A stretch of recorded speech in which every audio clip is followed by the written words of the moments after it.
I couldn't believe what I was seeing. Simone, my wife of 5 years, was topless, bouncing on the lap of one of the guys in the hot tub below.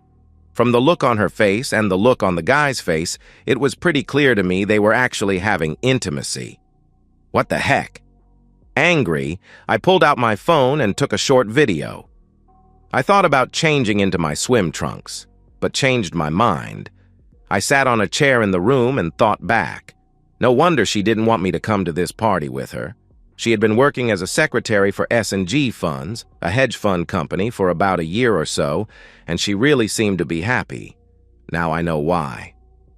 Earlier that week, I saw a text come up on her phone, letting her know there would be a company Christmas party this weekend, and she was allowed to bring a +1.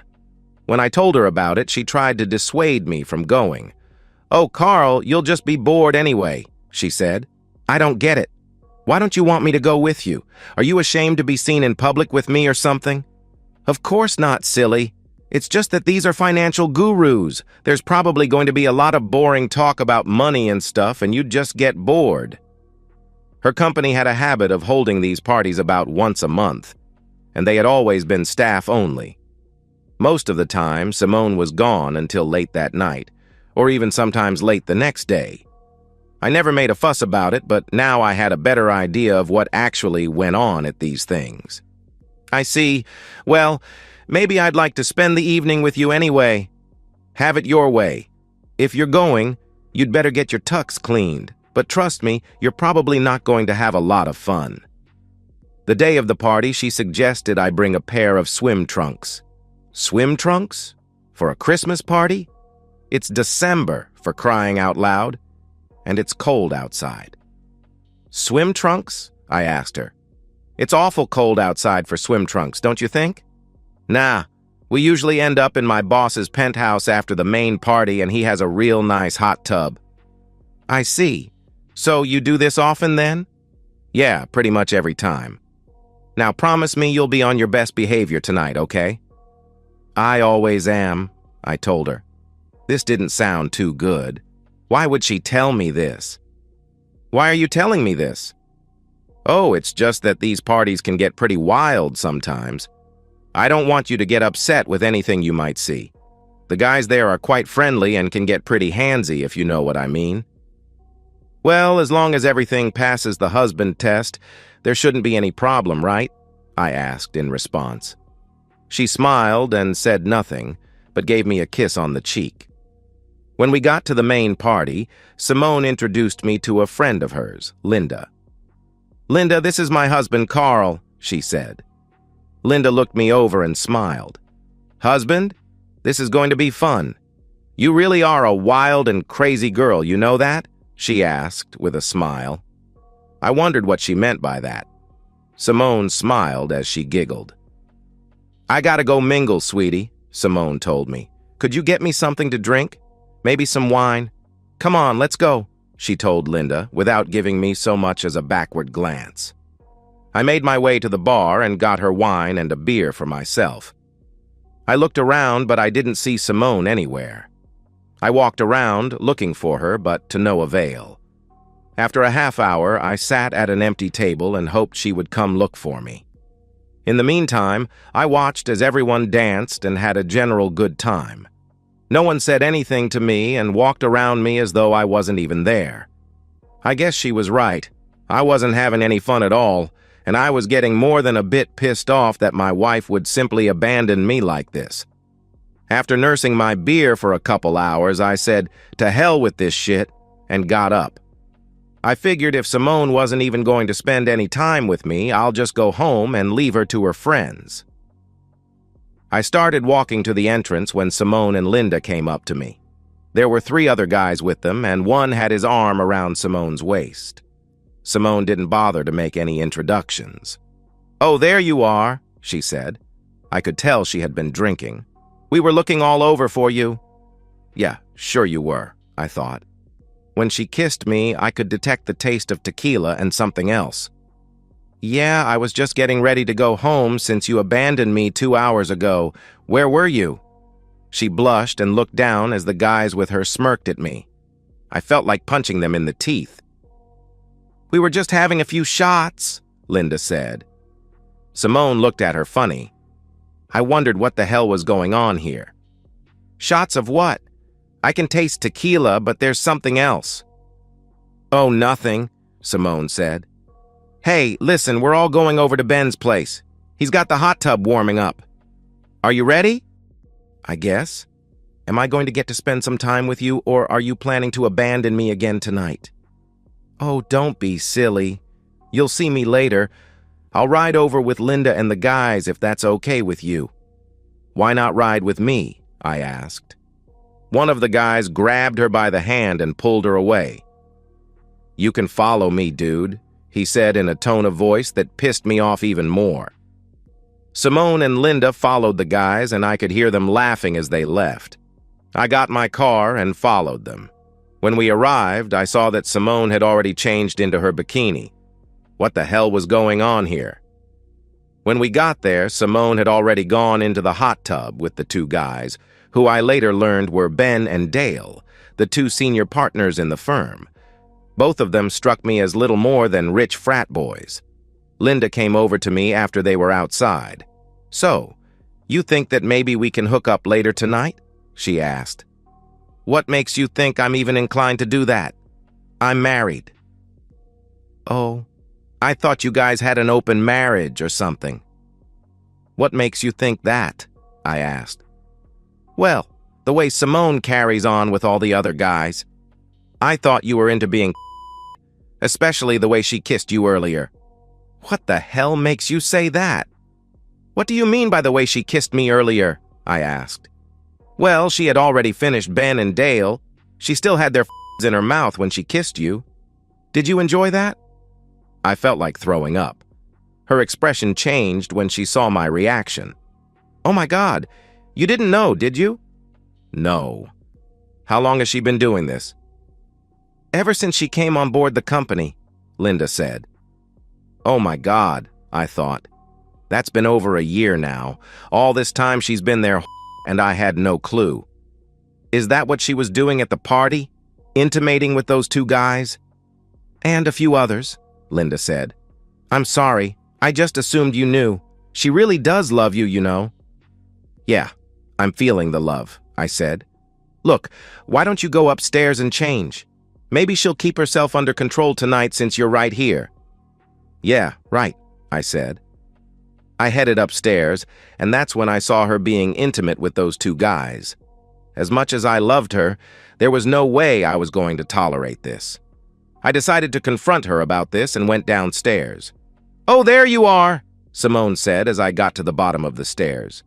Why aren't you in your bathing suit? Aren't you coming out to the hot tub with us? I grabbed her arm, pulled her into what looked like a study, and closed the door. What's the matter, Carl? She asked. What's the matter? Were you ever going to tell me about having an open marriage?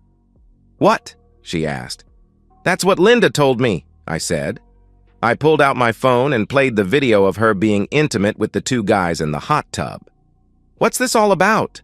Thought that maybe you'd just humiliate me even further after abandoning me at the party? Oh, come on, Carl. We were just having a little bit of fun. It doesn't mean that I love you any less. And yeah, I was being intimate with them as well. It doesn't mean anything.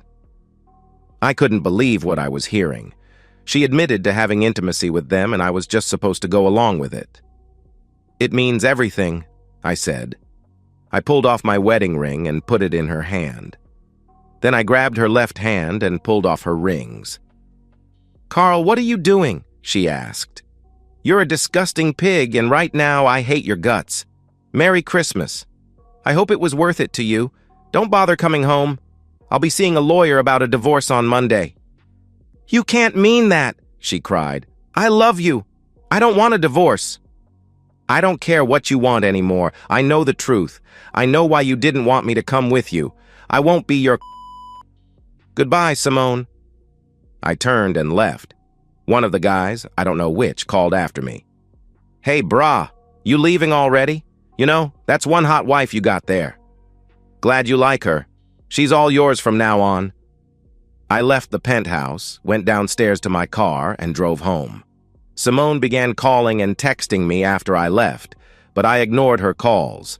When I got home, I deleted her messages and blocked her number.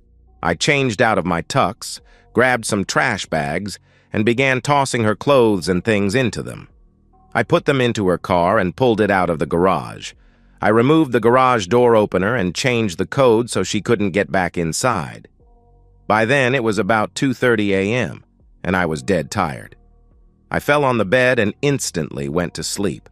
I woke up the next morning to the sound of our house phone ringing. I picked it up without thinking. "Yeah," I said when I answered. "Carl, it's me," Simone said. "Please come get me."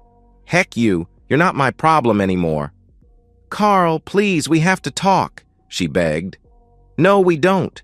If you have anything to say, you can say it through my lawyer. You do need to come get your car out of my parking space. I've already packed all your shit in it," I told her before hanging up. She called right back, but I unplugged the house phone. I had no desire to ever see her face or hear her voice again. I fell back on the bed and went to sleep, plugging the phone back in when I got up. That afternoon, after I finally woke up enough to be coherent, I looked and saw that her car was gone. Good. Maybe she finally got the message. I started looking online for a divorce lawyer and read all I could find about the divorce laws in our state. This was a community property state, but we didn't own any real estate, so that wouldn't be an issue. We had no children, so there would be no child support. She made as much, if not a little more than me, so I didn't think there would be any alimony. I also found that while most divorces in this state were no fault, there was a provision to file on the basis of adultery, cruelty, or abuse. That would make the divorce more costly and take more time to resolve, but I didn't care about that. After looking, I noted the number for one Jenny Hawkins, attorney at law, and decided to give her a call on Monday. As I was making my notes, my cell phone rang. I looked but didn't recognize the number. I figured Simone could have been using someone else's phone to call me. But it could have been anyone, so I decided to answer it. "Carl?" asked a female voice. "This is he," I said. "Carl, this is Linda. I just wanted to let you know Simone is staying with me for a few days. Are you really going for a divorce?" "Yes, I am," I said. "Carl, she's a wreck. She's in her room crying her eyes out. I'm afraid she's going to have a nervous breakdown." "I don't care. She brought it on herself." "Don't you have any feelings for her at all?" Linda asked. "Yeah. Right now they can be described as hatred and disgust. She's been f***ing around on me for a year or more, and she had the audacity to humiliate me in public. We're through." "But she loves you," Linda said. "So she claims." "Tell me, what did she do after I left? How long did you two stay at the penthouse? Did she intimate Ben and Dale again?" "She was upset," Linda said. "We all were." "You're not answering my questions," I said. "Okay, yeah, we all hooked up last night after you left, but only to help Simone feel better. You could have had a good time as well if you'd only stayed." "Where the heck do people like you come from?" I asked, incredulous. "I gotta go, Linda. Goodbye." I ended the call, and that's when I noticed 2 text messages from numbers I didn't recognize. The messages came in early this morning after I had gone to bed. I pulled them up and noticed that videos were attached to them. "Missed one hell of a party, bro," one message read. I played the video and saw Simone getting made airtight by 3 of the men at the penthouse. I recognized Ben and Dale, but didn't recognize the other. Linda stood next to them, naked. The man I didn't recognize looked into the camera and spoke. "That's quite a wife you have there, brah," he said with a shit-eating grin. "Too bad you weren't here. You could have had a great time." They all laughed as he said that. Even Simone laughed. Yeah, I thought. So much for loving me. The second video was similar, but it ended with Ben smearing his on my wedding ring while Simone held it in her open hand. She looked at the camera with a smirk and licked it off my ring. My resentment for her only intensified. I transferred the videos to my PC and made a copy for the lawyer. I thought about sending the videos to all of her friends and her family, but decided against it, at least for now. The info I got from Jenny's website indicated that I needed to be very careful about how I reacted to her actions. Any negative reaction on my part could easily undo my case, her site warned. Okay, so I decided to hold off for the time being. I didn't hear anything from Simone or Linda the rest of that day or the next, which was a good thing as far as I was concerned. I spent the rest of the weekend exorcising Simone's presence from the apartment. On Monday, I called my boss, explained the situation, and took a few days off for vacation. I knew I would be basically worthless, and my boss understood. He had gone through a divorce from a cheating wife, so he understood how I felt. I called Jenny's office and arranged for an appointment that afternoon. On the way to my appointment, I stopped at the bank and did everything I could to separate her from our joint account. I paid off her joint credit card, then canceled it.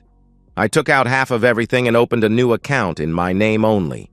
Jenny explained the divorce laws in our state and asked if I wanted to pursue an alienation of affection lawsuit against her bosses. She explained that it might not go very far, but there was always a chance, given the evidence I had. I told her to do what she thought best. "Where would like them served?" she asked me. "At their office," I said. I wanted them to experience a bit of the same public humiliation they had heaped on me this past year. She nodded her head and made notes. When we finished, I paid a retainer and then headed home. On the way, I got a call from Linda. "Hello," I said when I answered. "Carl, would you be willing to meet with Simone and me someplace this afternoon?" she asked. "Not really. I just finished seeing my attorney and she suggested I stay away from her. If she has something to say, she can do it through my lawyer. Would you like her contact information?" "Hold on," she said. I could tell she had placed one hand over the phone, and I could hear her talking to someone, but the voices were muffled. A few moments later, she came back on. "I guess that'll have to do," she said quietly. After I gave her Jenny's contact information, she tried to lobby for Simone one last time. "She really does love you, Carl, and she's willing to make this up to you. Can't you please find it in your heart to forgive her?" Well, she has a damn funny way of showing her love. And how exactly will she make this up to me? Can she herself?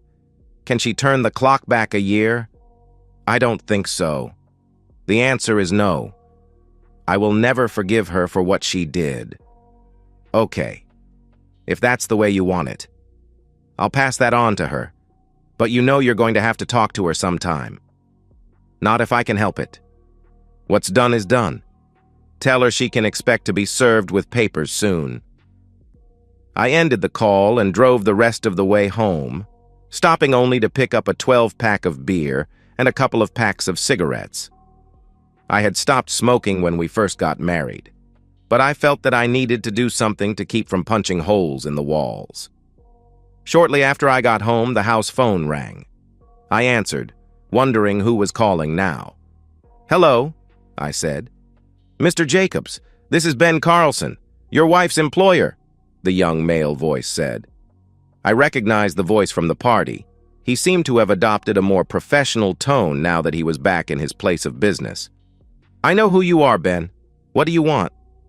"Look, I know you're upset about what happened Friday, and I want you to know that we all thought you were okay with your wife's activities at the company gatherings," he said. "So you knew she was married during all this?" I asked. "Yes, but honestly, she told us you guys had an open marriage and that you were okay with what she was doing." "And you never bothered to ask me about it?" I asked. "I didn't think I had to," he said. "And the videos you guys sent me Friday night? What was up with that?" "Those videos were her idea. Look, I'm really very sorry about all this. Is there anything I can do to make it up to you?" "Yeah. You can let me kick your balls into the middle of next week after you testify against her in court. Oh, and I intend to sue you for alienation of affection. If you really want to make it up to me, you'll accept my terms without any argument. Anything else?" "You're really suing us?" he asked. "Yes, especially since you've been violating your own moral clauses for the last year while you've been destroying my marriage." Look, man, this was all just in fun. We didn't intend to destroy your marriage. Well, what did you think was going to happen? Did you honestly believe I would just sit back and applaud you for being with my wife and treating her like an object? It sounds like you've been reading too many stories online. Look, man, we can work through this. A lawsuit like that could ruin us. Not my problem. You shouldn't have turned my wife into your play toy. Goodbye. I slammed the phone down and grabbed a beer, then headed to the balcony for a smoke. I didn't hear anything from the cheaters until Wednesday, when they were served at Simone's office. I don't believe you actually did it, Linda said. You didn't even give her a chance to explain. Do you have any idea how humiliated she is right now? I really don't give a blip. She didn't care about humiliating me with her cheating, so I simply don't give a blip. Goodbye, Linda. Don't call here again, I added, slamming the phone down. God, that felt so good. A few moments later, I got another call. I recognized the number as coming from Ben's office. What? I yelled as I answered. You coward, he hissed. I'm going to get you. How dare you sue me? Simone wanted to be with all of us, you fool. Maybe you should have treated her better. Go ahead, jerk, I said. How dare you mess up my life? Now I'm going to ruin yours. I slammed the phone down and called Jenny to tell her about Ben's threat. Good, she said. I'll file for a temporary restraining order against Simone as well as her cohorts today. I'll make sure you get a copy of the order. Remember what I said. Don't do anything stupid. What if he comes after me? I asked. Make sure that you have witnesses and don't instigate anything, she said. I understood what she meant. Later that afternoon, there was a knock on the door. True to her word, Jenny had filed the TRO and a courier had just delivered my copy. I decided to hedge my bets somewhat and purchased a small motion-activated camera to cover my front room. I also had a nice Louisville Slugger close to the front door just in case. I figured if Ben or his accomplices intended to make good on their threats, I needed to have something for evidence, and I needed some means of protection. Things remained relatively peaceful for the rest of the week. Thankfully, I didn't hear anything from Linda, Simone, or her boyfriends. Until Saturday night, that is. I was sitting on my balcony nursing a beer and a cigarette when I heard my doorbell. That was followed up by pounding on the door. I ground out my cigarette and went into the front room and looked out the peephole in the door. Sure enough, it was Ben, and I could make out someone with him. The pounding continued. Open up, Jacobs, I can hear you in there. Open up so I can kick your back. You're violating a restraining order. I'm calling the cops right now, Ben, I said as I dialed 911 on my phone. You wouldn't dare. Open up now, goddammit, he yelled. Take your medicine like a man, you little wimp. When the 911 operator came on, I told them what was happening at my door.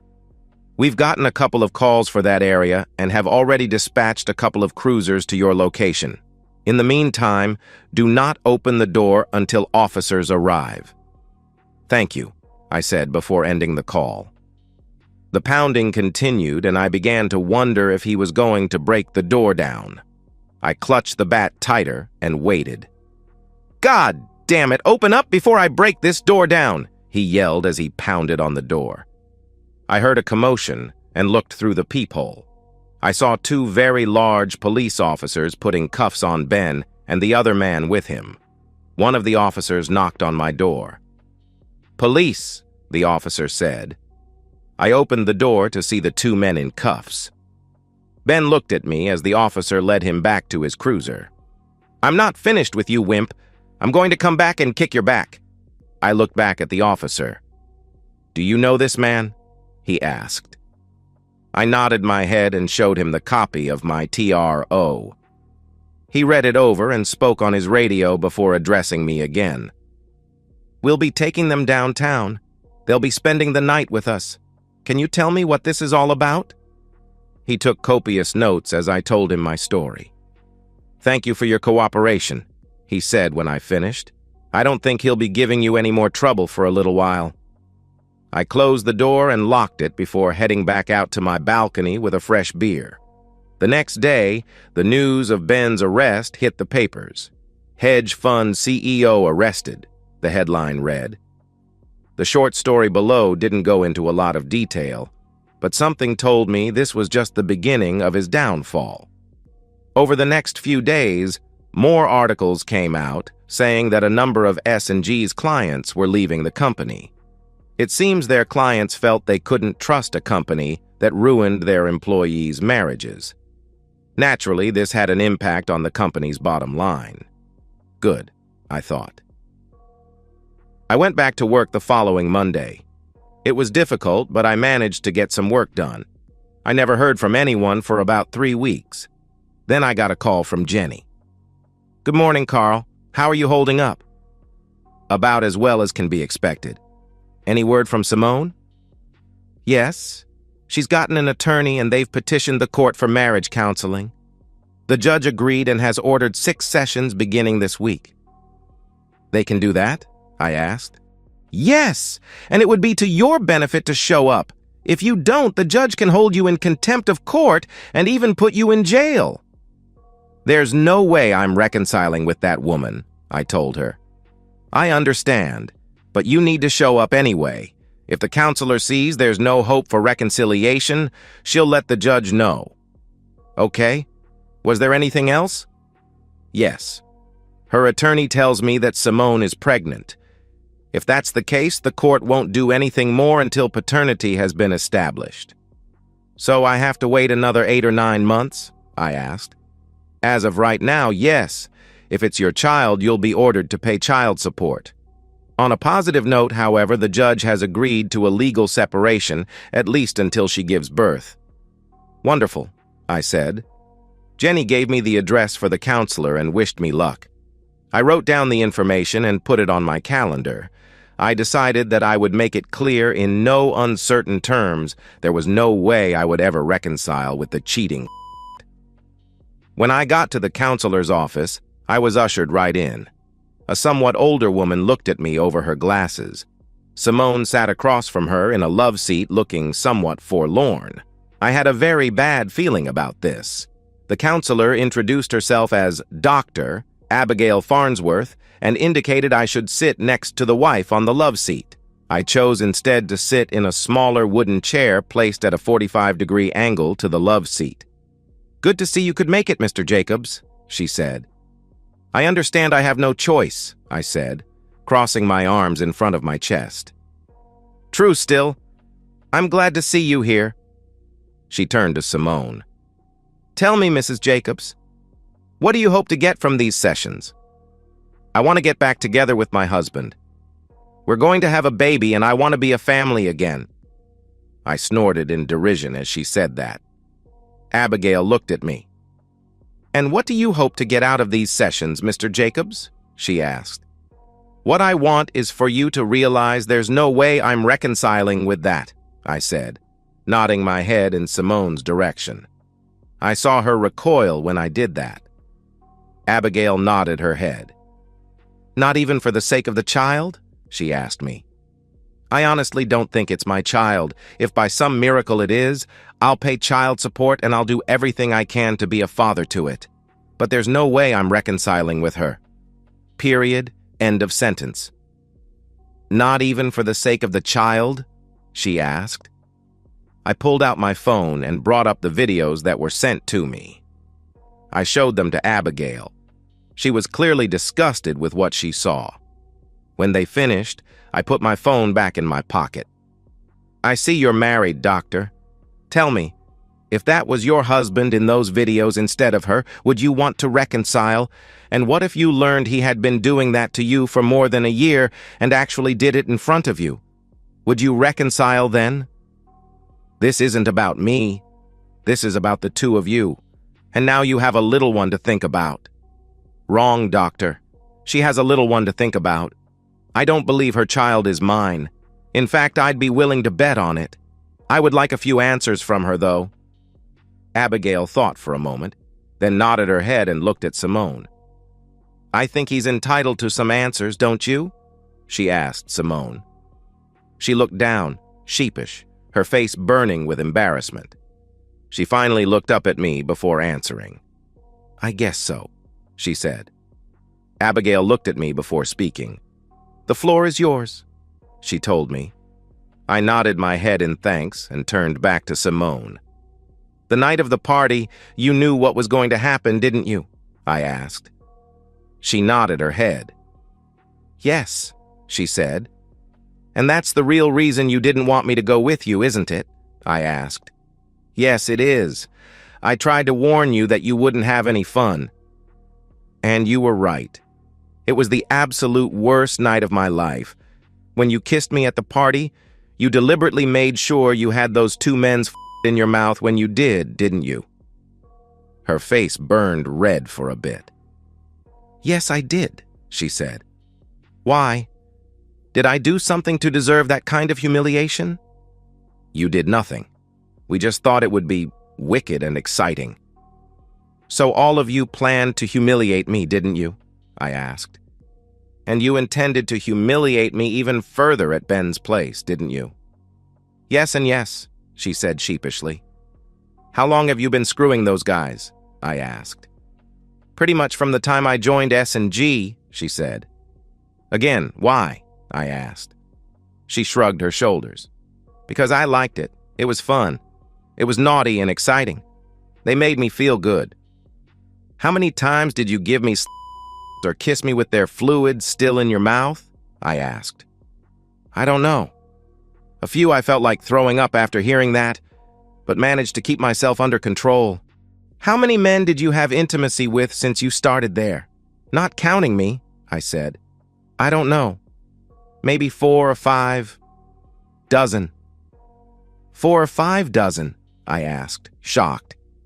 You've been intimate with 48 to 60 other men over the last year? My God, woman, are you out of your mind? Haven't you heard of STDs? What, were you trying to kill me off with something? Do you even know who the father of this child is? Not 100%, she said. But you expect me to raise it and pay for it, don't you? You're a real piece of work, you know that? But I love you, she said quietly. Well, I don't love you, I said, my anger building. Not anymore. In fact, I hate your guts right now, and I hope you rot and die of AIDS. Both of them looked at me, shocked. Simone looked as if she was about to start crying, but I didn't care. In fact, I wanted to hurt her even more with my words and started to say something else, but Abigail stopped me. That's enough, Mr. Jacobs. You've made your point. I see you're determined to throw away 5 good years of marriage. I didn't throw anything away. She did. The first time she spread her legs for another man, and it wasn't 5 good years. 4, maybe. The last year, she wasn't really my wife. She was just a fluid dump for everything she could get her hands on. You heard her. She screwed 48 to 60 men over the last year. She doesn't even know who the father of her child is. No, I will never, ever reconcile with that. All right. I think we've heard enough for today, Abigail said. I want to have a session with each of you on an individual basis, then we'll go from there. We scheduled our appointment for the next week and left. I heard Simone call out to me when we got to the parking lot, but I ignored her and went to my car. As I pulled out, I saw her slumped over her steering wheel, sobbing. Good, I thought. Let her feel some pain for once. That night, I got a call from a very angry Linda. I hope you're happy, she yelled. What do you mean? I asked in response. Simone is in the hospital. She had a miscarriage. She told me what you said and the way you treated her. So what do you want? Sympathy? I simply told the truth, which is a lot more than she did this last year, I said. Didn't you hear what I said? Your wife is in the hospital. Don't you care about that? Frankly, no, I don't, I told her. My God, you really are a bastard, she said quietly. Well, you guys only have yourselves to thank for that, I said. The very least you can do is go down and give them your insurance information. Legally, she's still your wife and you'll end up getting the bills anyway. I calmed down for a moment and remembered what Jenny told me. All right, what room is she in? Linda gave me the information and I went to the hospital. When I got there, I made my way to her ward and conferred with the nurse. I gave them my insurance information and briefly spoke to the doctor. Any idea what caused this? I asked the doctor. He shook his head. It's hard to say. There's a number of things that can happen in a pregnancy. How far along was she? I asked. I'd say maybe 9 or 10 weeks along, he said. That meant it was possible the child could have been mine. I would never know, however. It didn't matter, though. As far as I was concerned, her miscarriage only meant the divorce could proceed. How is she doing? I asked. She'll be okay. I want to keep an eye on her for a little bit, but she'll be able to go home in a couple hours or so. Thanks, I said before going into her room. She looked like hell, lying there in the bed. She looked at me with tears in her eyes. Linda stood at the end of her bed. Are you happy now? She spat at me. Be quiet, I growled. Linda recoiled before leaving the room. I then turned to look at Simone. I guess we're really through, aren't we? She asked. I nodded my head. Yeah, we are, I said. Do you really hate me as much as you said earlier today? She asked. Right this second, no, but there's no way I'm taking you back. You've proven that I could never trust you out of my sight. Every time you went to the store, I'd sit at home wondering if you were being intimate with the clerks at the checkout stand. Besides, I simply can't get past your blatant disrespect. I don't get it. I treated you like a queen all those years. Did I do something to make you turn your back on me all of a sudden? No, she said. You were the best husband and lover a girl could want. Obviously not, or you would have told those clowns to bug off. It wasn't you, it was me. They brought out the bad woman in me and told me that every guy wants to see his wife get taken by other men. I guess I just bought into their bullshit. I saw the other girls doing it and thought, why should I miss out on all the fun? And that's all it was, just fun. Yeah, I said. It's all fun and games until the spouse finds out. I waited a few moments before continuing.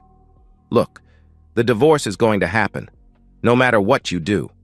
All you're doing is wasting your time and money. End this charade and move on, okay? We're done. I'm never taking you back. All right, she said quietly, tears falling down her face. I'll tell my lawyer tomorrow. And don't ask if we can be friends, I said. I don't see that happening. The tears kept falling down her face. I'm really sorry, she said quietly. I looked at her for a few moments. Yeah, I said as I began to leave her room. Goodbye, Simone. I could hear her cry as I walked away. Tough shit, I thought. Good riddance. A few days later, I got a call from Jenny. True to her word, Simone dropped all of her objections to the divorce. Abigail wrote a report that said reconciliation was impossible. She included a suggestion that I go through anger management, however. The judge agreed and made the same recommendation, although she fell short of making it an order. Jenny managed to get settlements from S&G funds as well as Ben and Dale about a month later. She handed me the largest check I had ever seen in my life. That's minus my take, of course, she said. Of course, I responded. I deposited the check and went on with my life such as it was. S&G, or Sodom and Gomorrah, as I tended to think of it, closed its doors about 6 months later. It seems that its customers felt they couldn't trust the company with their money. Wonder why, I asked myself. I never heard from Ben and Dale after that day at the apartment. They both spent 30 days in the county jail for their stunt and apparently didn't want to go back. Their reputations in the community were destroyed, and they left for greener pastures on the West Coast. Simone and Linda continued living in the same apartment and ended up working in a strip mall retail store, one of those places that specialized in women's clothing and cosmetics. I saw them around from time to time, but never acknowledged their presence. I stayed single and dated periodically over the next couple of years. I finally met Claire Hansen, a recent divorcee, and we dated for a few months, each of us taking it slow and easy. Like me, she had been burned by a cheating spouse and was still hurting from that. I understood her pain and did all I could to support her. The first few weeks, all we did was talk or go out for dinner and a movie. She was a bit more fragile than I was at the time. We spent a lot of time holding hands and walking through the park. I was quite attracted to her and decided to let her make the first move. One night, after a delicious lasagna at her condo, she looked at me as if studying a specimen under a microscope. "Do you find me attractive?" she asked. I smiled and looked her in the face. "I find you very attractive, in more ways than one. Why?" "I was just wondering. You've never made a move on me. I was beginning to think that maybe you don't like girls." "Oh, I like girls just fine. It's just once burned, twice shy, I guess." "I can understand that. But we're not all like your ex-wife." "True. And we're not all like your ex-husband. I happen to believe in the sanctity of marriage." She smiled. "I know you do. I hope you realize I feel the same way." "I do," I said. "So, what are you going to do with this little bit of information? Do you think you could manage to do more than give me a kiss on the cheek?" "Where would you like me to kiss you?" I asked, teasing her. She slowly lifted her dress over her waist. She gave me a sultry smile. I smiled and got down between her legs. Oh yeah, things were definitely looking good. And so, we've reached the end of today's story. Was it what you expected, or did it take a twist you didn't see coming? I'm curious to hear your thoughts. Share them in the comments below, and let's get a conversation going. If this story kept you hooked, make sure to hit that like button. And if you're new here or just haven't subscribed yet, now's the perfect time to join our community. I bring you fresh, captivating stories every day, so click that subscribe button and turn on notifications so you never miss out. Thanks for watching, and I'll see you in the next one.